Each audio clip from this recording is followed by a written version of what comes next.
బంటి గారు ఇప్పుడు కూడా బిజీగా ఉన్నారు అండ్ యాజ్ ఏ ప్రొఫెషన్ వచ్చేసి డాక్టర్గా అండ్ ప్యాషన్ వచ్చేసి మ్యూజిక్ డైరెక్టర్గా ఏ ప్రాజెక్ట్స్తో చూడబోతున్నాం బంటి గారిని ఇప్పుడు? నేను ఇప్పుడు కూడా ఫుల్లీ బిజీ అండి. ఇప్పుడు ప్రస్తుతం ఈటీవీలో హిట్ సీరియల్ ఝాన్సీ నేనే చేశాను మ్యూజిక్. ఝాన్సీ 7 o'clock వస్తుంది. అలాగే ఇంకో హిట్ సీరియల్ అభినందన అనే జెమినీలో 1 o'clock వస్తుంది. అవి నడుస్తున్నాయి. ఇంకా కొత్త ప్రాజెక్ట్స్ మెరుపు కళలని మళ్ళీ మా శ్రీకాంత్ ప్రొడక్షన్ స్టార్ట్ అవుతుంది ఈటీవీ. సో మంచి మంచి ప్రాడక్ట్స్. ఆ తర్వాత ఇంకోటి కూడా చేస్తున్నాను. మూవీస్ కూడా నేను మా మారుత్ కలిసి బ్యాక్గ్రౌండ్ స్కోర్ చేసాము, జింగిల్స్ చేస్తున్నాము. డెఫినెట్గా yearly I will be doing some good movies. Telugu, Hindi, Malayalam, Tamil అన్ని మూవీస్ కూడా. అండ్ బంటి గారు జయప్రదం దానికి సంబంధించి టైటిల్ సాంగ్ కూడా మీరు పాడినట్టు తెలుస్తుంది. సో అలాంటి సాంగ్ మళ్ళీ ఏమన్నా చూడబోతున్నామా? డెఫినెట్గా ఉంది, చూడొచ్చు. అండ్ బంటి గారు ఇంకోటి ఏంటంటే మీ డ్రీమ్ ఏంటి ఫైనల్గా? మీరు అంటే ఒక న్యూస్ అయితే మాకు వినిపిస్తుంది, అదేంటంటే నేషనల్ అవార్డుకి బంటి గారు ట్రై చేస్తున్నారు అని చెప్పి ఒకటి మాకు వినిపిస్తుంది. అందులో నిజం ఎంత? మీరేం చెప్తారు? ఏ ప్రాజెక్ట్స్ ద్వారా అక్కడి దాకా వెళ్ళాలనుకుంటున్నారు? నాకేంటంటే ఫస్ట్ రుతురాగాల పాటకి ఇంటర్నేషనల్ అవార్డు రావాలని, రుతురాగాల సాంగ్ డెఫినెట్గా అండి రావాలి. నాకేమంటే మంచి హిందీ ఫిలిం చేయాలి. ఆ హిందీ ఫిలిం సూపర్ హిట్ అవ్వాలి. యాజ్ ఎ మ్యూజిక్ డైరెక్టర్ నాకు నేషనల్ అండ్ ఫిల్మ్ఫేర్ అవార్డు రావాలి. నా చెల్లి అలకనందకి బెస్ట్ ఫీమేల్ సింగర్ అవార్డు రావాలని కోరిక ఉంది. అది స్వామి దయ వల్ల నెరవేరుతుంది అనుకుంటున్నాను. తప్పకుండా నెరవేరాలి బంటి గారు. అండ్ ఇంకోటి ఏంటంటే ఇప్పుడు కంటిన్యూ చేయాలని అనిపిస్తుంది, but we don't have a time అనమాట. ఒక్కసారి మీకు బాగా నచ్చినటువంటి ఒక సాంగ్ తోటి మనం ఇంటర్వ్యూని క్లోజ్ చేద్దాం. తప్పకుండా.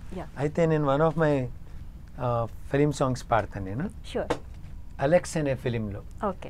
అలెక్స్ అనే ఫిలిం మన డాక్టర్ హన్నాథ్ పుల్చెర్ల గారు, is a sleep specialist in అక్కడ యుఎస్లో. ఆయన యాక్ట్ చేశారు హీరోగా. రంభా గారు, సంగీత గారు హీరోయిన్స్కి యాక్ట్ చేశారు. Okay okay. అండ్ దానిలో ఒకటి ఆయన ఏమంటే ఎనిమీస్ అందరినీ ఒక్కొక్కరిని వాళ్ళ అరికట్టుతూ వాళ్ళ అని ఒక ఉద్వేగం పాట ఉంటుంది. Okay okay. ఓ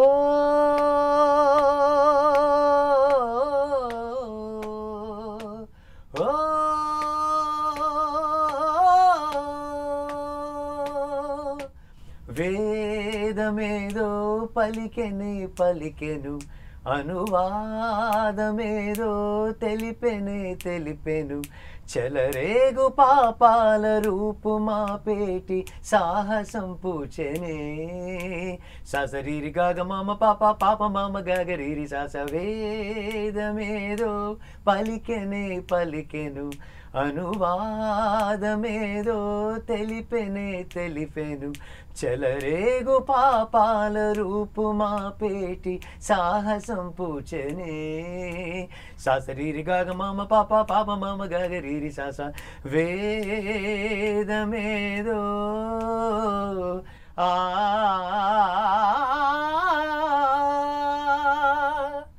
సూపర్ సార్, సూపర్ సూపర్. చాలా అసలు మీ వాయిస్ స్థాయిని బట్టి మారిపోతుంది. వేరియేషన్స్, ఒకరికి మ్యూజిక్ ఉండడం ఎంత ఇంపార్టెంటో వాయిస్ దేవుడు ఇవ్వడం ఎంత ఇంపార్టెంటో దాన్ని ఎలా మెల్ట్ చేయాలన్నది కూడా అంతే ఇంపార్టెంట్ అని చెప్పి మీరు మ్యూజిక్ కూడా నేర్చుకున్నారు కదా సార్? నేను నేర్చుకున్నాను. అంటే వర్ణాల వరకు శ్రీమతి మల్లాది గిరిజ టీచర్ బాలభవన్, తర్వాత అమ్మలి సత్యవతి గారి దగ్గర, మళ్ళీ మా పిన్ని డి మనోరమ దగ్గర. Sure sir, sure. తప్పకుండా మీరు అనుకున్న నేషనల్ అవార్డు దాకా, ఆబ్వియస్లీ ఇంటర్నేషనల్ అవార్డు అయినా కూడా తక్కువే ఆ ఋతురాగాలు సాంగ్ అయితే. ఇప్పటికి కూడా చాలామందికి, నాకు కూడా వన్ ఆఫ్ ఫేవరెట్ సాంగ్ అనమాట. మీరు అనుకున్న డ్రీమ్స్ని అచీవ్ అవ్వాలని కోరుకుంటున్నాం. అండ్